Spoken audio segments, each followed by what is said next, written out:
Yes, the trade balance, and most certainly it will be a deficit, is minus $53.1 billion.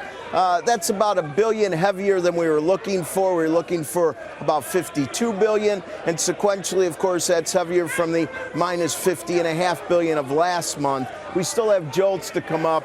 Interest rates, consider this. 2017's high 263, you've talked about it a million times. We're 10 basis points higher than that right now. To me, the credit markets and the lack of real big ranges in the dollar index just don't augur for this to be like some of the other mini little crashes that we've had along the way. So, of course, we're continuing to monitor interest rates. The curve has been steepening while rates drop.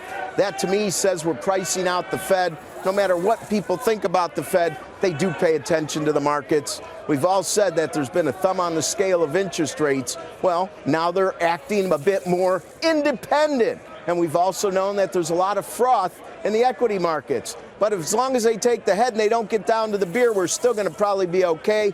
We'll continue to monitor. Down here, it's pretty simple. People looked at charts of the stock market for a long time. They look at 9,000 points or so since the election. They say it's acting like a commodity, so take a third.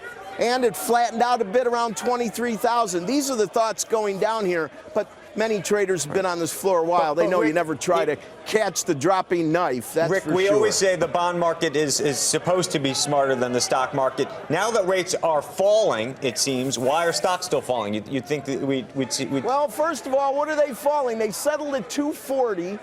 241, 242, so we're still at 274. They're falling from 284. Basically, we're 10 basis points off our high yield close. That isn't, to me, falling.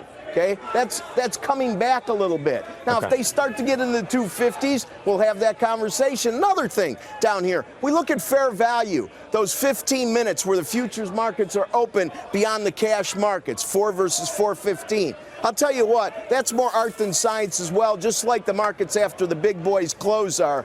So, right now the futures for the Dow are down 336. I know that your fair value says they're going to open down more, and indeed they may. But don't be surprised to see a whole lot of volatility in the first 5 minutes. Okay, Rick, great to see you, sir. Thank you for that. We want to get over to the professor, Steve Liesman, with his reaction both to the numbers, and I want to get a little bit of better sense of how you think the bond market is reacting and how you think that should be impacting equities. Let me first just say that the trade deficit numbers, Andrew, they're going to hurt a little bit the Q4 GDP number.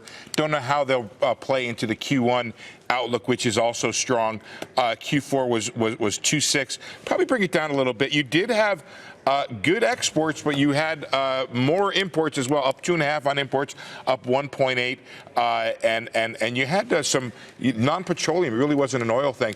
I want to get to your question in just a second, but I want to talk about how the Fed is likely processing this decline, the kind of normal matrix that it goes through when you have a big shock to the economy like this. The first two questions it wants to know: is there danger for banks and the banking system? And the second thing it wants to know is, are markets functioning?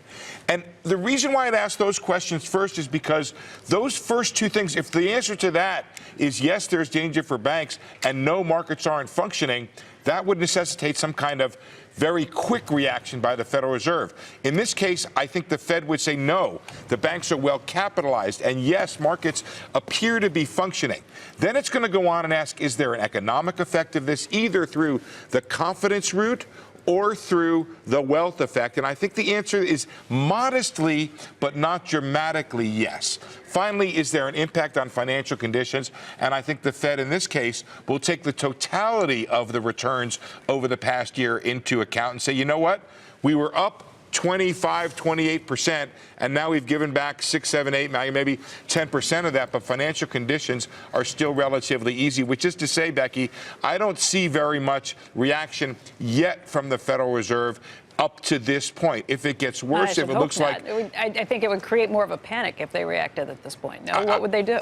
I think that's right. Well, I think, first of all, if markets weren't functioning, you might have some expression of liquidity. Remember what Greenspan said in 1987? But that's not the case here. I mean, it's from not. every measure that we've read, things are actually operating. It's, right. You know, it may not be the direction that we like, but I think that's right. But I do think, and if you look at these probabilities out there, what you do see is you see them dialing back. We were talking about 4 hikes. Now we're talking about 2.5. And I think the market has dialed back its expectations for the Federal Reserve, in part because of what I think are the economic effects of this downdraft. And it's going to take, I think, some of the shine off of some of the wealth effect that's out there, and also some of the confidence effects that have been out there in the economy. Hey there, thanks for checking out CNBC on YouTube. Be sure to subscribe to stay up to date on all of the day's biggest stories. You can also click on any of the videos around me to watch the latest from CNBC. Thanks for watching.